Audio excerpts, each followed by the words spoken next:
नमस्कार, आपलं स्वागत आहे आयकॉन स्टील प्रस्तुत बिल्ड आयकॉन या उपक्रमामध्ये. आज आम्ही आलो इस्लामपूर सांगली इथं आणि माझ्यासोबत आहेत यंग इंजिनियर अनिकेत मिठारीजी, ज्यांनी सर. नुकतीच या क्षेत्रात आपल्या कामाला सुरुवात केलेली आहे आणि रेसिडेन्शियल बंगलोज मध्ये ते काम करतायत. त्यामुळे त्यांचा हा प्रवास कसा होता, आजवर आलेले त्यांना अनुभव कसे होते आणि भविष्यातला हा प्रवास कसा असणार आहे, या सगळ्या संदर्भात आपण बिल्ड आयकॉन या प्लॅटफॉर्मवर त्यांच्याशी गप्पा मारणार आहोत. आपण गप्पांना इथून सुरुवात करूया. ते म्हणजे तुमचा शैक्षणिक प्रवास एकंदर कसा होता? म्हणजे शाळा कुठली होती? मग कॉलेज कुठलं होतं? आणि या फील्डमध्ये येण्यामागची प्रेरणा कोणाची होती? काय सांगाल? माझा प्रवास म्हणजे आमचे चुलत आजोबा वगैरे सगळे सिव्हिल इंजिनियर होते आधीपासून. त्यांनीच मला सजेस्ट केलं की तू केलंस तर सिव्हिल इंजिनियरच कर. त्यामुळे मी पोलीस इथूनच शिक्षण घेतलं भारतीय विद्यापीठमधून सिव्हिलचं. हं, हं. तिथून मी डिप्लोमा करून त्या क्षेत्रात शिरलो. Okay, okay. हम्म. मग या क्षेत्रात आल्यानंतर खरं पुढचा एक प्रवास अजून एक महत्त्वाचा टप्पा असतो. ते म्हणजे पहिला प्रोजेक्ट मिळेपर्यंत एक स्ट्रगल असतो प्रत्येक सिव्हिल हो, हो. इंजिनिअरचा. तर मग तो स्ट्रगल कसा होता? पहिला प्रोजेक्ट कुणाचा मिळाला? कसा मिळाला? हम्म. तो काम करताना काही दडपण आलं का? ते पहिल्या प्रोजेक्टची काय आठवण होती? पहिला प्रोजेक्ट म्हणजे मी जेव्हा माझा डिप्लोमा वगैरे कंप्लीट झाला त्यानंतर मी 3 वर्ष जॉब केला एका ठिकाणी लोकल मध्ये एकदा इंजिनियरकडेच. त्यानंतर मग मी असं आपले क्लासमेट्स वगैरे असतात त्यांचेच प्लॅन वगैरे देत होतो. मी त्यांना सांगायचो हं. माझं इंजिनिअरिंग झालंय वगैरे. मग त्यांना मी प्लॅन द्यायचो काढून त्यांचं. ते मला सांगायचे आमचं पण बांधायचं आहे वगैरे असं. मग त्यानंतर असंच माझ्या मित्रांच्यातच मी पहिला प्लॅन दिला माझा. तिथूनच मला पहिला प्रोजेक्ट मिळाला मित्रांकडूनच माझ्या. Okay, okay. हम्म. आणि मग त्याची सुरुवात झाली. मग कसा होता हा पहिला प्रोजेक्ट? काय होता? हा बेस्ट होता. मी एक्सपिरियन्स घेतला 3 वर्ष त्यामुळं मला बऱ्यापैकी एक्सपिरियन्स आलता म्हणजे प्लॅन कसा करायचा काय करायचा. बरं. त्यामुळं मी वास्तुशास्त्रानुसार कसा करायचा प्लॅन नंतर रिक्वायरमेंट काय आहे लोकांची त्या रिक्वायरमेंटनुसार आपण काय त्यांना दिलं पाहिजे आहे त्यांची रिक्वायरमेंट फुलफिल झाली पाहिजे आहे. त्या सगळ्या गोष्टींचा मला अनुभव आलता कारण मी 3 वर्ष एक्सपिरियन्स घेतलेला त्यामुळे हं, हं. प्लॅनिंग मध्ये माझी कमांड चांगली झाली त्यामुळे मी देताना प्लॅन त्यांना त्यांची जशी रिक्वायरमेंट आहे त्या पद्धतीनेच मी त्यांना प्लॅन द्यायचा प्रयत्न करतो. त्यामुळे 1-2 प्लॅन मध्येच माझा प्लॅन फायनल व्हायचा. वाह! हम्म. बरं. आता या क्षेत्रातल्या काही प्रश्नांकडं हम्म. त्यातला एक महत्त्वाचा प्रश्न आहे तो म्हणजे या क्षेत्रामध्ये अकुशल कामगारांचं प्रमाण फार आहे. जास्त आहे. अनस्किल्ड लेबरांचं हम्म. आणि अशा लोकांबरोबर काम करणं बऱ्याचदा धोकादायक सुद्धा ठरू असू शकतं. शकतो तर बरोबर. तुम्ही कशी परिस्थिती हाताळता साईटवर? साईडवर म्हणजे असं आता काय होतंय आता सर्रास असंच चालू आहे की म्हणजे ओनर जे लोक असतात त्यांचं काय होतंय की साहेब तुम्ही फक्त प्लॅन द्या आमचा कॉन्ट्रॅक्टर सगळं करतोय. अशा पद्धतीने सगळं आत्ता चालू आहे.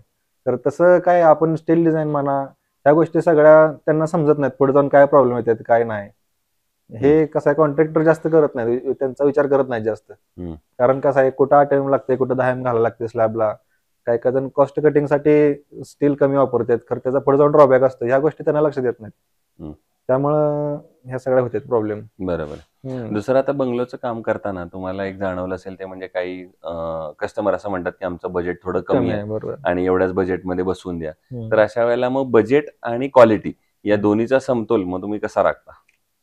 बजेट आणि क्वालिटी म्हणलं तर त्यांचं ते रिक्वायरमेंट काय आहे ते पहिला बघून मग त्यात थोडंफार हे करूनच म्हणजे बरं. मटेरियल मध्ये तर आपण काय कॉम्प्रोमाइज करत नाही. हं, हं. त्यामध्ये समजा एखाद्याला 2 BHK करा असेल तर आपण त्यांना सांगतो बाबा 1 BHK ग्राउंड करा एखाद्या रूम फर्स्ट फ्लोअरला काढा म्हणजे तुमचं कॉस्टिंग पण कमी जाईल फाउंडेशनचा खर्च कमी येईल अशा पद्धतीने आपण त्यांना सजेस्ट करतोय. बरोबर. हम्म. आता पुढचा प्रश्न असा आहे की सांगली जिल्ह्याच्या विकासाचं विजन हम्म. असं जर एक इंजिनियर म्हणून तुम्हाला विचारलं तर तुमच्या डोळ्यासमोर कुठले मुद्दे किंवा कुठले क्षेत्र येतात, सेक्टर येतात, ज्या सेक्टरवर आता काम करण्याची गरज आहे जर सांगलीचा आपल्याला एक सर्वांगीण विकास करायचा असेल पुढच्या हम्म. 10-15 वर्षात? आता महत्वाचा विषय म्हणजे काय सांगली जिल्ह्याला असं मोठं कॉलेज म्हणजे एज्युकेशन क्षेत्र असं मोठं नाहीये त्यामुळं सांगली जिल्ह्याला एक मोठं कॉलेज म्हणा इंजिनिअरिंग कॉलेज असू दे डिग्री कॉलेज असू दे हं, हे मोठं कॉलेज झालं पाहिजे म्हणजे त्यानंतर आपले म्हणजे हे होईल थोडं विकास पण चांगला होईल आणि बरोबर, सगळं होईल हे सांगली जिल्ह्यात. बरोबर. म्हणजे ही शैक्षणिक हा पार्श्वभूमी थोडी जर वाढली पाहिजे असं वाढलीच तुमचं पाहिजे. हा म्हणणं हा की हा काही शैक्षणिक संस्था चांगल्या आल्या चांगल्या पाहिजेत. आल्या पाहिजेत. तर मग अशा वेळेला मग सरकारनं काय पावलं उचलली पाहिजेत असं तुम्हाला वाटतंय सगळ्यासाठी? सरकारनं म्हणजे हेच आता कसं सांगली जिल्ह्यात स्पोर्ट्स पण बऱ्यापैकी म्हणजे प्लेयर्स वगैरे आहेत चांगले त्या हिशोबानं पण त्यांनी जरा म्हणजे ग्राउंड आता आपल्या इथे चालूच आहे ग्राउंड आता विश्वजित कदम साहेबांचं. हं, हं. असं म्हणजे हे ऑपॉर्च्युनिटी आहेत भरपूर तसं त्यांनी हे केलं पाहिजे. बरोबर. पण त्याच्या हम्म. एनकेस करून पुढे काहीतरी काम गेलं केलं हा पाहिजे. काम बरं. केलं पाहिजे त्यांनी. दुसरं आतापर्यंत काम केल्यापैकी एखादा आयकॉनिक प्रोजेक्ट सांगू शकाल का? की जो प्रोजेक्ट काहीतरी वेगळा होता, नवीन होता, तर जो करताना तुम्हाला एक आनंद समाधान वेगळं होतं? मेन म्हणजे आता काय स्टार्टिंगच आहे आपलं, आता माझे जवळजवळ एक झाले 10-20 प्रोजेक्ट झाले. हो हो, तर मग त्यातलाच एखादा प्रोजेक्ट की तुम्हाला पण त्यातलाच चांगलं वाटलं, अभिमान वाटला, त्याच्यामुळे तुमचं थोडं नाव झालं, चर्चा झाली तुमच्या नावाची, असा एखादा प्रोजेक्ट? त्यातला म्हणाल तर आता माझ्या मित्राचा एक प्रोजेक्ट केलता आम्ही, 2 BHKचा एक होता. त्यामध्ये त्यांना प्लॅनिंग पण सगळं आवडलं. आपण कन्स्ट्रक्शन म्हणजे त्यांना जे 3D वगैरे दिलं त्या पद्धतीने आपण काम करून घेतलं. त्यामुळे त्यांच्याप्रमाणे ती व्यवस्थित झाल्यामुळे सगळे समाधानी झाले. ओके. दुसरं, कन्स्ट्रक्शन मध्ये जेव्हा स्टील निवडण्याची वेळ येते, तेव्हा तुम्ही काय पॅरामीटर्स त्याचे बघता आणि मग निवडता स्टील? काय कुठलं म्हणजे ते टेन्साईल स्ट्रेंथ म्हणा, परत कुठलं ते कट होत नाही. तसं IMM मध्ये बऱ्यापैकी काय होतंय, लोकल जर तुम्ही घेतलं तर रिंग्स वगैरे मारताना कटिंग होतंय. तसं त्या टाईप मध्ये आपण जरा त्यातलं ते चांगलं घेतोय. तर आयकॉनचं आता वापरतोय स्टील मी. ओके आता माझी जेवढी कामात बऱ्यापैकी मी 90% आयकॉनच वापरतोय. ओके आयकॉन मध्ये तसं मला कुठलाच प्रॉब्लेम जाणवत नाही. म्हणजे स्ट्रेंथ चांगले आहे, परत क्वालिटी पण चांगली आहे स्टीलची. म्हणजे कट होत नाही, काय नाही, रिंग्स वगैरे मारताना ओके बेस्ट आहे ते स्टील. ओके. हा झाला आयकॉनच्या प्रॉडक्ट बद्दलचा अनुभव. त्यांच्या सर्व्हिस बद्दलचा काय अनुभव वेगळा?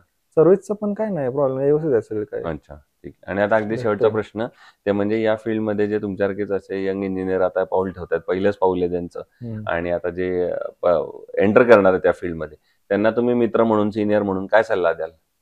माझा सल्ला असा असेल की आता काय होते, बऱ्यापैकी इंजिनियर लोकांचं काय होतं, नवीन मुलांचं की डायरेक्ट ते या क्षेत्रात यायला पाहिजे. तसं न करता जर तुम्ही एक्सपिरियन्स घेऊन आला तर तुम्हाला सोपं पडेल, म्हणजे टॅकल करायला लोकांना म्हणा, परत प्लॅन वगैरे करताना हे करताना जरा हे होईल, त्यांना त्यामुळे जरा आधी बेस्ट थोडा जाईल. अनुभव हा, घेऊन अनुभव आलं घेऊन पाहिजे. त्याने आलेलं बेस्ट होईल.